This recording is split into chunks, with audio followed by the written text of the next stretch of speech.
24. oktoobril 2026 toimub üks vägev üritus, nimelt 12 eri riigi võitlussportlased kogunevad Tallinnasse, sest meil toimub mitmepäevane võitlusspordifestival. Ja selle raames on Clash 5, mis tähendab seda, et puuri astub meie üks ja ainus Uku Jürjental. Aga mitte ainult. Minu kõrval on Marko Viik ja Marko Viik on üks eriline tegelane. Temas on, ma ei tea, mitu meest korraga. Mees on kirjutanud mitu väga avameelset raamatut, kohe räägime ka nendest, ja on ka CrossFiti treener. Tere, Marko! Tere! No, ma olen sinu raamatut lugenud, olen tuttav. See esimene raamat oli päris karm. Narkootikumide kuritarvitamine, alkoholism, magamata ööd, selline totaalne elupõletaja Marko. Kes ei ole seda raamatut lugenud, lugege, selle nimi on Nädalavahetuse kõvamees. Paneb ikka südame puperdama küll, aga see oli üks Marko. Ja siis ilmus teine raamat. Teine raamat on vaimse tugevuse teemant ja seal on justkui teine Marko. Ka on selline ebamugavalt aus, nagu inimesed ütlevad, aga väärt lugemist. Ütle mulle, Marko, miks sa ennast selles raamatutes tunned vajadust avada?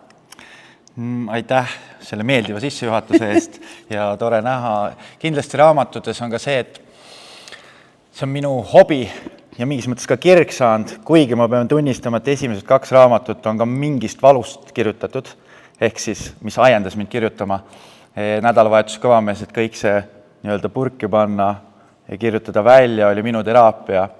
Ja vaimse tugevuse teemat on, kuidas ma olen elus edasi liikunud ja kuidas ma kannan ennast, et tagasi ei vajuks sinna. See on päris selline suur, ütleme selline teekond sealt täitsa põhjast püsti ja täna seisad sa mu kõrval, no täitsa mees nagu poleks mitte kunagi pahandusi teinud.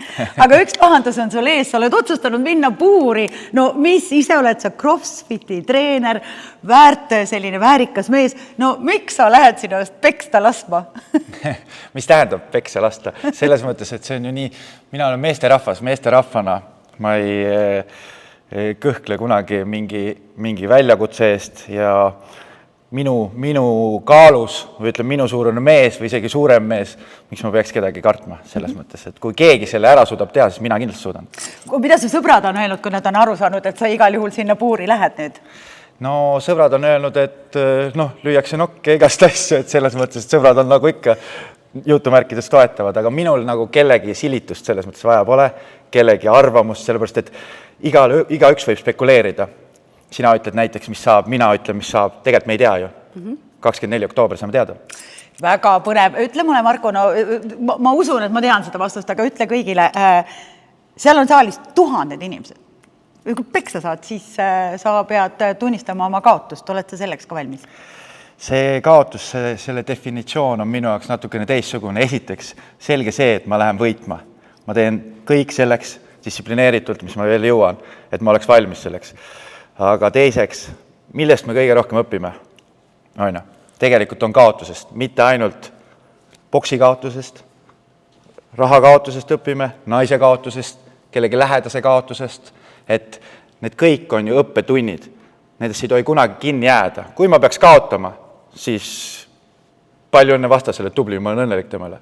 Aga lihtne tal kindlasti ei saa olema. Oi, mina arvan, et tal ei saa üldse lihtne olema. Siin on ju sul tegelikult see nii-öelda mindset on nii valmis, sest sa oled tulnud hoopis teisest kohast täna. Sa ei ole olnud selline helitatud, poputatud noormees, kellel on kõik kodus ette kantud. Kuidas sina ette valmistad selleks tähtsaks sündmuseks? Eks treenid käivad, mul CrossFiti treeni on praegu rohkem kui boksi treeni, aga nüüd muudame tasakaalu.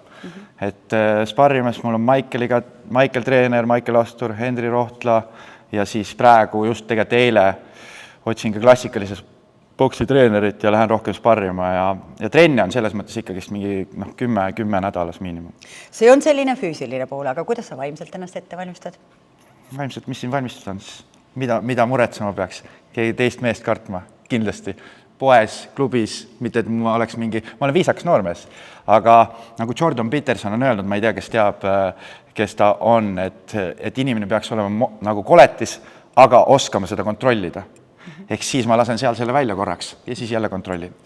No klubi tuli ära, ma pean ära küsima. Minuni jõudis ükskord kuulsus, et sa tegelikult oled Marko Viik jäi viiki tookord, aga peaaegu tegelikult ühes kakluses osalenud ja see tuli just kuskil ööklubis, see oli väidetavalt siis korraldatud üritus, teksa pükstes. On see õige, et sa sellises võitluses oled osalenud? See oli see Bad Blood üritus. Just. Ja ei, see oli väga lahe üritus, tegelikult 5 esines ja nagu fighterina sellel hetkel, mul olid lühikesed teksapüksid, on ju, et siis oleks liikumist natuke rohkem, et ma olin nagu kaitstud, seal olid meedikud kõik olemas ja 5 korda 1 minutit kestis, ehk siis suhteliselt lühike, kuigi tuleb tunnistada, et algus sai ennast nagu tühjaks töödatud et väsitav oli ta igatepidi ja ei, huvitav väljakutse ja ma näen, et mingi kogemus mul selle najal on olemas ikkagist.